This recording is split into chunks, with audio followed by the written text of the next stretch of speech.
হাজবেন্ডের লগে ঝগড়া করে 1 বছর পরে আমি একটা বস্তু খাইলাম। বলেন কি?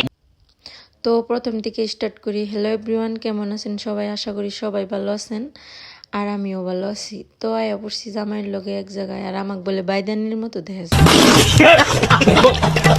তো আয়া পড়ছি কিছু বস্তু খাবার নিগে, আর এদিকে আমি কি খামো দেখতে থাকেন। আয়া পড়ছে অলরেডি মোমো, আর আমি কিন্তু বহুত মোমো ভালো পাই।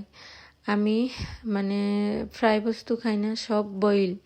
আর এদিকে আমায় খাওয়াই দিল, তো ট্রু লাভ। তো যাই হোক, এদিকে আমি মামামেকে একটু পরিমাণ দিলাম, মামামও খাওয়া ইকতাইছে। আর এদিকে দেখেন গাইস আমি খাইতেছি। আর কেরা কেরা মানে মোমোস তারপরে দই পুরি এগুলা ভালো পান নিশ্চয়ই ভিডিওতে কমেন্ট করবেন। আর হাজব্যান্ডের লগে ছোটো মোটো মানে বাইরে খাওয়া বস্তু খাওয়া বহুত কিন্তু ভালো লাগে। আর তারপরে গাইস ফাইনালি আমার হাতে আয়া পড়ছে যে বস্তুটা নাকি আমি পাক্কা 1 বছর পরে মানে খাইলাম, আর এটা হইলো মিঠা পান।